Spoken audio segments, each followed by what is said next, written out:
Hello learners, welcome back to the Algorithm Analysis and Design lecture series. I Kirti Sharma, working as an assistant professor in St. Andrews Institute of Technology and Management. Today, up to now, we have discussed about the introductory part of the algorithm in the first lecture. So, where we have discussed about the algorithms, like what do you mean by algorithm, why we are studying algorithm, in order to execute our program. So there was two factors that we have studied, like and in with respect to analyze the algorithm. First one was a priori analysis and posteriori analysis was there, right? So this is the content that we will discuss further in today's lecture also. So in today's lecture we will discuss about the examples of the to find, like how to find the time complexity with respect to any program or with respect to any algorithm that you have written. So how to find the time complexity, that we will discuss today, and after we will discuss the asymptotical notations. Okay, so now I'm starting with the previous discussion that we have discussed earlier in the previous lecture also. So in the posteriori analysis, when we use the posteriori analysis, basically the algorithm is during the implementation, after the implementation and execution of the program on the fixed hardware. For example, you have a problem, right? I'm just taking here. You have a problem, and that problem is divided into like many ways to solve that problem. First algorithm we have written here in order to solve that problem, algorithm 1. Second algorithm that we have written here, algorithm 2. Both the problems are used to solve that particular problem only. There can be many possible ways to solve the problem, right? So we have written the two different ways through the algorithms, algorithm 1 and algorithm 2. So in order to analyze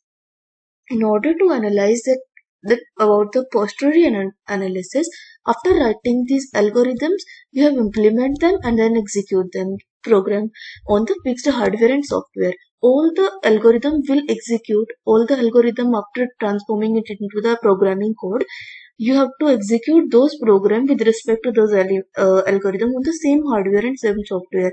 Why? Because if you will execute it on the different hardware and software, how could you find the like how could you compare the time and various parameters for both of them, right? So if you will do on the same hardware and software system, then you will be able to compare them, right? So that's why we have just mentioned here for the fixed hardware and software.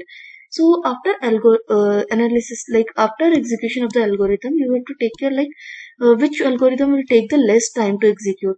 Of course, in execution, we always consider the two things, right? But which algorithm or which program is taking the less time, and which one is taking the uh, less space also, right? So in case of space and time, if we consider any algorithm, we have two algorithms, like algorithm 1 and algorithm 2. If this will first one will take more time, then we will neglect it. If same problem is solving by the algorithm 2 and it is taking the less time and less space, then of course we will go for this, right? So always programmer follows the less time and less space na? So that is the main reason that first you have to analyze the algorithm itself.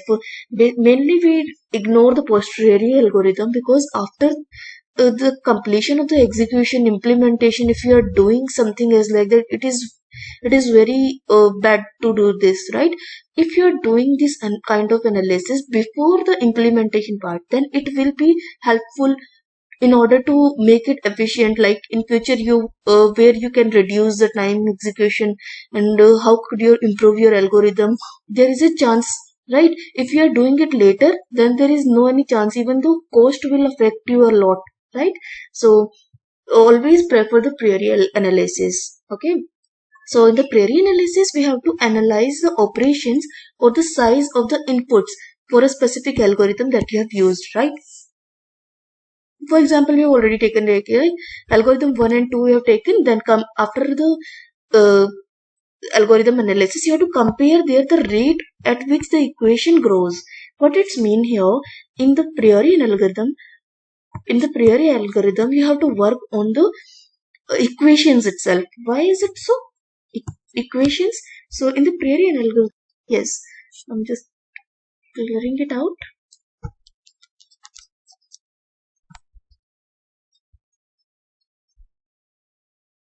Yes, in the Prairie algorithm, we have the format in functions in the equation form to analyze, right? So how could be the equation? Equation can be in the form of, like I'm taking here, fn is a function here. You have a problem, right? Problem 1, we have problem here. Algorithm 1 having the function analysis form equation in that manner. Algorithm 2 is having the functionality in that manner. What it is indicating? It is indicating the problem solution as in the mentioned in the algorithm 1, n square 100n plus 2, right? In the second one you have n cube plus twice of n, right? So we have to analyze which one is better. Algorithm, we have to go for the algorithm 1 or algorithm 2. So it is a matter to just take care here, like we have to follow which one, right? So how can we analyze this one? So you have to just take care of one thing. N square is there, n cube is there, right? Which one is taking the highest greater time, or which one is taking the lowest time? Remaining one we are just ignoring it. Why is it so? If we are taking it n is equals to infinity, in that case it will become the insignificant terms. That's why we always focus on the maximum polynomial power values. Okay, so if I'm having here in the complete equation n square, so I will focus on the n square only, because for the infinity case it will become insignificant. We have to focus on n square only because it will affect a lot for you, the complete time execution, right? So n square coming here, n cube coming here, right? So which one is taking the highest time? How could you solve that? If n square is there, of course it is taking less time and it is greater. So if it is taking greater time in execution and this one is taking the small time, right? If n value is, for example, we are taking 64. So okay, so 64, if you're taking 64 square will be less or 64 cube will be less? Of course it will be less. That means it will be fast. So faster execution, go with the algo 1. It will take more time, and so that's why it will be slow. More time, that means it will be slow. That's why that in that manner we can just do the cross check and we can decide which algorithm we have to prefer for any with respect to any problem. Okay, so this is the way to find out the algorithm which we have to take and which we have to ignore. Okay, on the basis of time complexity that we can decide. So here we have some rate. What do you mean by rate of growth of the various algorithms? Like we have various algorithms, algorithm 1 and 2 you have already seen, right? So what do you mean by rate of growth? We've already decided, like with respect to input, any algorithm, we have decided the input in the previous also example that we have taken. In the previous example, we have already taken these two functionalities. Which one is taking the less input and is taking the input here, right? So for which input, rate of growth will decide with the on the basis of input itself, right? If I'm taking input value 64, I'm taking 1000, so it is based on the input value itself. Okay, so rate of growth will show you that on the basis of input the algorithm is slow or fast, and slow or fast we will check it out. It is taking the greater number of input, like 64, then 64 square and 64 cube. 64 square will take less time. That from that way we can decide the algorithm speed, like it is slow or high, faster, on the basis of rate of growth increases. Like rate of growth, if you will increase the rate of growth, then our algorithm will become slower. Rate of growth means if I am doing n square, n cube, n4, if we are increasing the rate of growth input numbers like n square, n cube, n4, n raised to power n, then our algorithm will become slower in that manner. Okay, so we can decide the rate of growth, can decide the running time or cost of the algorithm. Okay, so in the next thing we have just diagram here chart that is representing here, this graph is representing here then which one is best and which can be the worst here, right? According to the rate of growth, we have the n size of inputs here. So 2, what about the 2 raised to power n here? 2 raised to power n, firstly it will be less, then after it will show you the increasing value, right? So we will take an example to understand this particular thing. So if we are taking 2 raised to power n exponential power, it is very slow and poor to execute. Same with the n factorial. N factorial will come also here. N factorial will come here. Okay, so this side is representing the slow one, and this one, in this manner we will increases and log n will show the best value and fast result as here. Okay, so here we have the tabular representation. If you are taking the n value as 64, so we can see that like you have 2 raised to power 64, 64 cube is here, 64 square is here, 64 log 64, 64, then log 2n will be log base to 64. So which value is less, you can decide it from here, right? So how can you decide here? Like if I'm taking here 2 raised to power 64, we cannot compute it, right? But it will be a large value. This one is, you're multiplying 64 3 times, it will be greater, right? So you can say that this one is greater, this one is also greater than square, then this one is greater than the log of n. Log of n will be 64 into, you can decide it, 8 raised to power 8 square, 8 square will be 64. So you can reduce the 64 here, so it will be 8, 2. So 2 log 8 will be there, and 2 log 8 will come as 2 log 8. So it will be 2 raised to power 3. So it will come here 2 into 3 here, right? This is 6. 64 multiplied by 6 will be here. This is 64 and this one is 8. I hope it will be 6 itself, right? So you can decide it like which one is larger and which one is smaller, right? So if we take here the one thing, if we will take here, I'm taking here a series here which will which will help you in understanding the concept. Constant value is lesser than everyone, right? Then log n.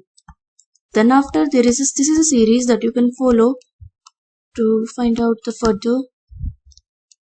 Please n square. Then after in same manner we have n cube dot dot dot 2 raised to power n, 3 raised to power n, any exponential number can be possible and it will be greater than n raised to power. This is the series. You can take it as an example, like you can solve it out also. So if I'm taking here n value is 1. If I'm taking n value is 1, what will be the log n value? Log n value will become 0. N square value become 1. N cube will be 1. 2 raised to power n will be 2 there. N log n will be, so n log n, that will be, log 1 value will be 0 and 1 will 0, it will be 0, right?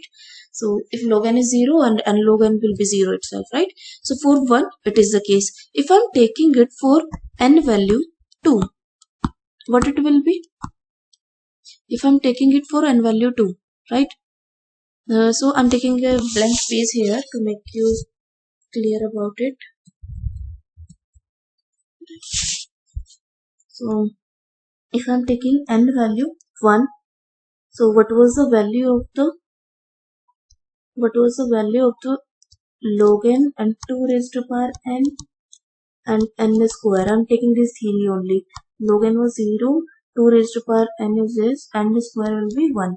If I'm taking 2 as a value, then what will be the log n? Log n will be, in case of 2, log n will be 1, right? Log n will be 1.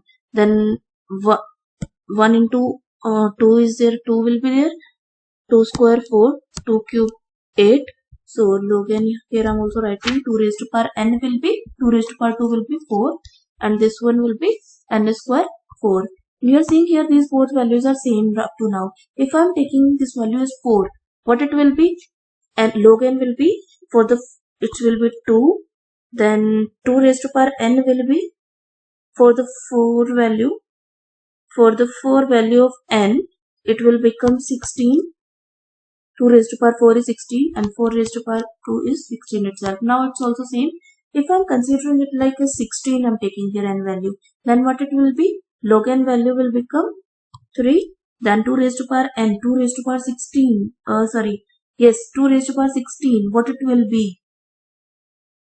For the value 16, n value, you can take it as like 8 also. For the n value 8, your log n value will be 3, and your 2 raised, I'm just erasing it.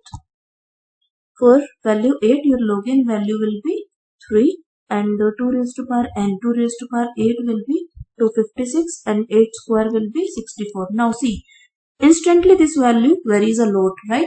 So in that manner, if you're taking higher values of the n, the value of 2 raised to power becomes higher. So that is the reason I'm saying here, that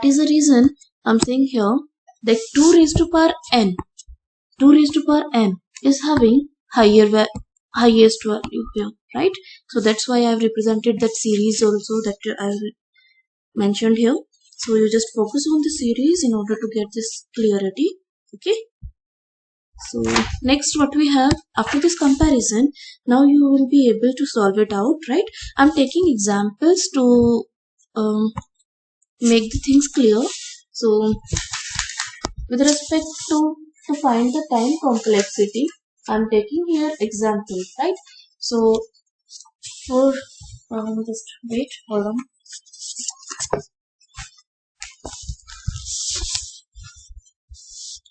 If I'm taking a loop here, it's a simple example. From simpler to harder, we will move forward. So you will be able to find out the time complexity in much easier way. If I'm taking this loop here, for loop, this one, here is some statement, and you have to find the time complexity. You all of you know very well that like this will loop run n times, right? N plus one time for the false condition. You can avoid this particular one, this thing here, because this we have to check it out to find the time complexity.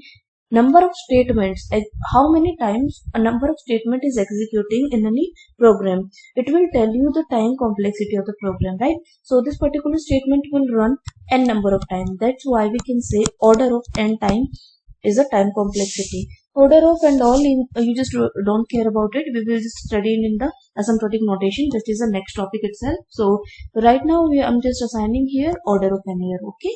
So no need to worry about it. Next example, if I'm just changing something here, I'm just updating this value here.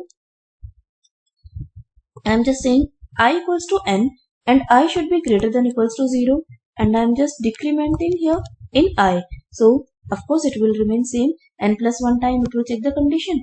So this statement will run n times. So always we have to focus on the statement, how many number of times the statement is executing. Answer will remain same, order of n times will execute the statement, right? After that, I'm just updating something here. In the same thing, I'm just updating here. Here I'm taking this I value equals to 1, then this I is less than n, then I is incremented by 2 here, right? So how many number of times this statement will execute? Of course we are doing increment by 2 by 2 by 2. So what it mean? Half number of times, whatever is the value of n, half number of time it will execute this particular statement. That means we have to ignore this constant part always, because it's insignificant. It will not doesn't matter in case of infinity or largest number of n. So smallest number of n we can calculate manually, no need of this type of calculation and this type of asymptotic notation and time complexity level. So we can find manually. Of course we are doing it for the longer purpose, like for the larger number of lines that you have written in the code itself, right? So that's why we are ignoring this divided by 2 constant part here. So we are taking it as order of n itself, okay? So if I'm changing here the question, I'm changing here this question. So just ignore this one. For I equals to 0, I is less than n and I increment, right? I'm just using the nested for loop here. J equals to 0, j is less than n and j increment, right? So what will be, how many number of time this statement will execute, right?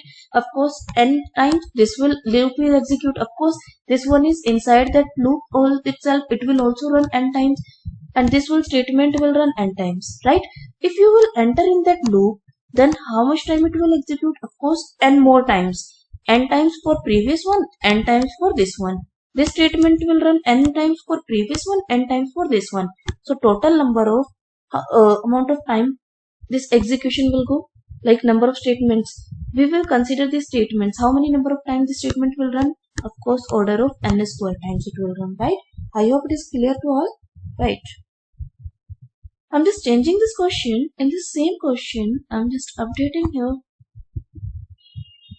Just give me a minute. I'm just updating it. I is equals to 0, I is less than n, I increment g. We are taking here, this one is j is equals to 0 and g is less than n here, right? Sorry, g is less than I here. J is less than I here, right? So now we have to check this, what is the time complexity? Of course, we have to check this statement. I is running how much amount of time? N. So of course here will be n itself. For n times it will run. So of course this statement will run n cross n.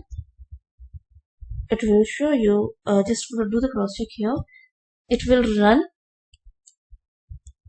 just a minute, n times only. Because of what? This statement comes here for the 0, I value 0. For the I value, I'm taking here how many number of times this loop will run. For I value 0, it will run 0th time, right? Number of count, total number of count that we have to take as a statement execution 0. If I value is 1, j value will run for the 0th value, j, and 1 value of the j. It will come out of the loop. So how many times it will execute? Only one time. For I value 2, j will execute for j value 0, j value 1, at value 2 it will come out. So how many times it will execute? 2. So many values, so on, right? So for the ni value, j will run how many of times? 0 to n minus 1. So what will be the number of count the execution statement will execute? N times itself, right?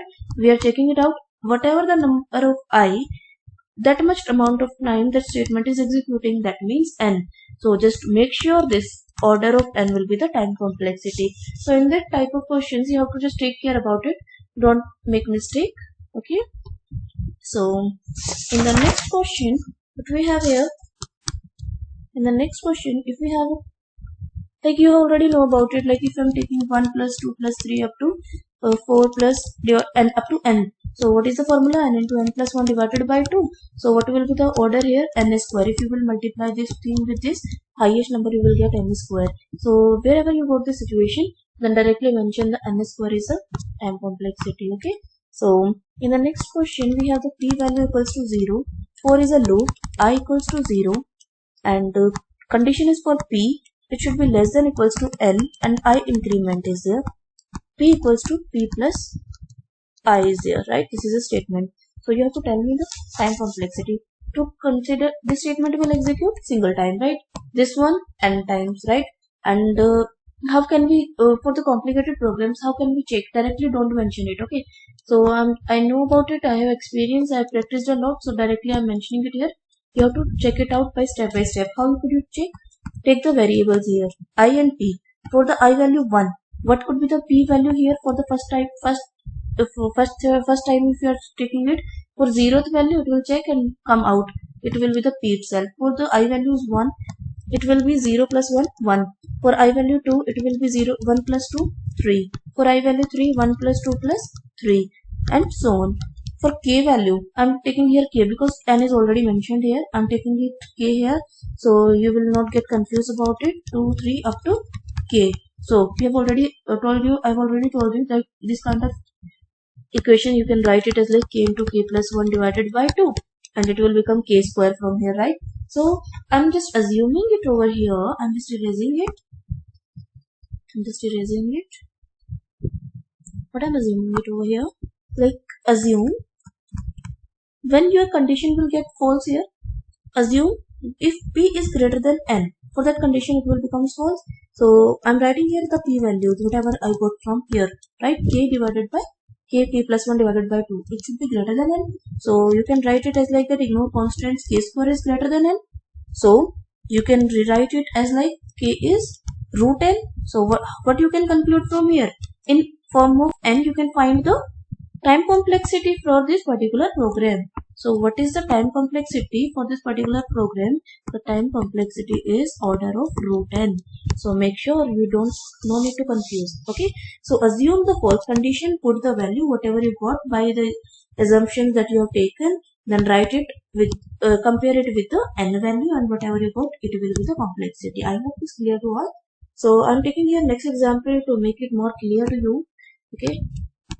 So I'm taking a for loop also here. Then if for loop is I equals to 1, I is less than n, I is equals to I multiply by 2, right? I'm taking a bright color to make it clarity, right?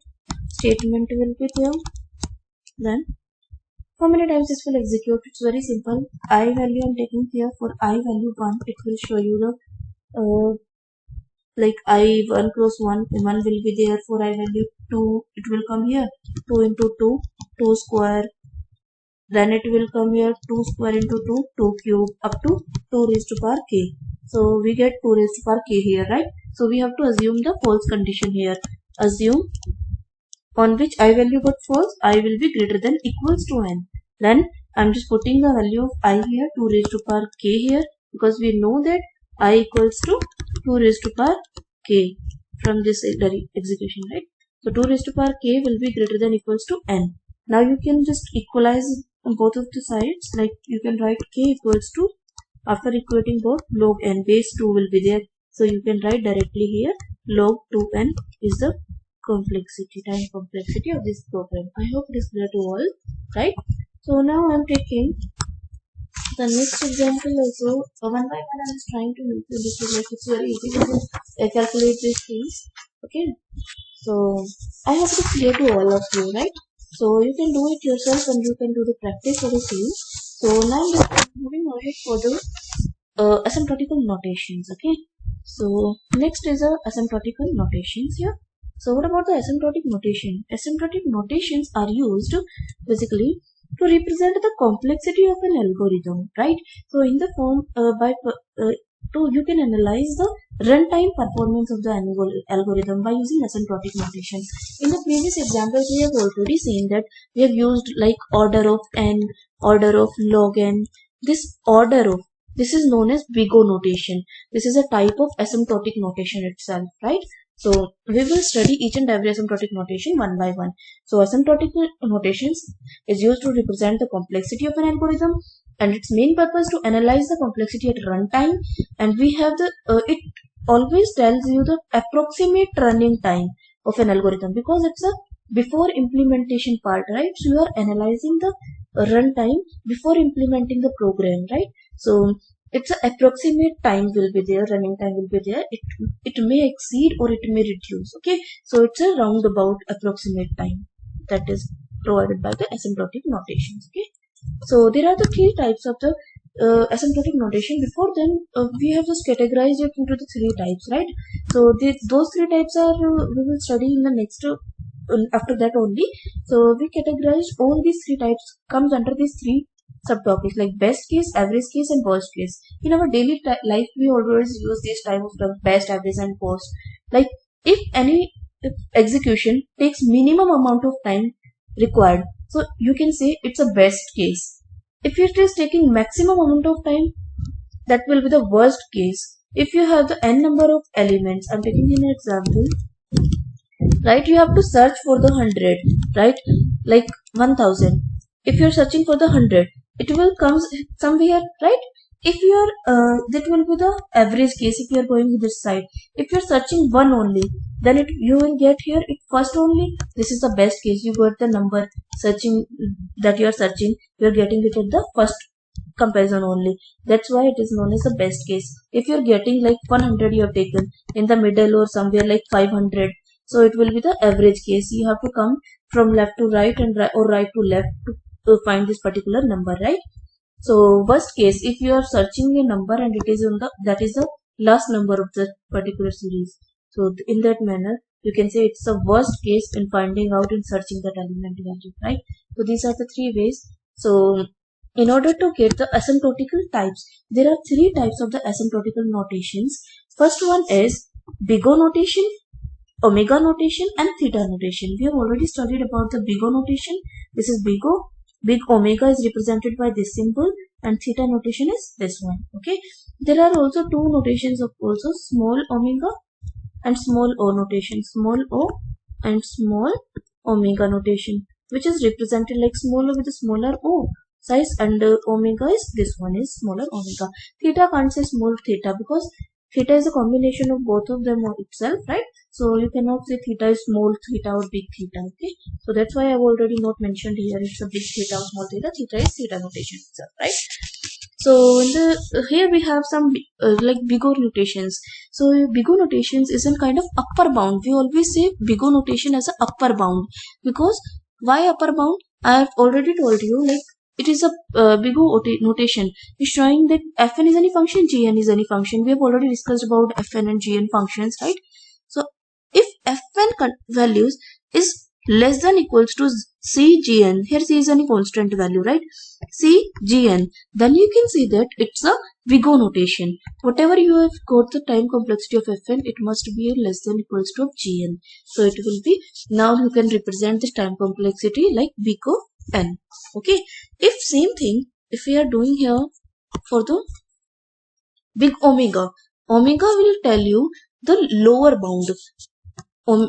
Like I'm writing here, big O is for the upper bound, omega will show you the lower bound, and theta will show you the equal bound like average or equate condition. Okay, so best one is the theta. Why we studied omega or big O? Because always it is not possible to get the best, right? So sometimes you got some upper values, upper bound, sometimes lower value. It's a simple example that I already told you. If you want to search a number in a list, right, then it may possible you are searching for the number, it will present on the first value also, or it may possible that will be the your that will be your upper bound itself, right? And what about the lower bound? It will be your worst case, like sorry, what I'm just taking it out.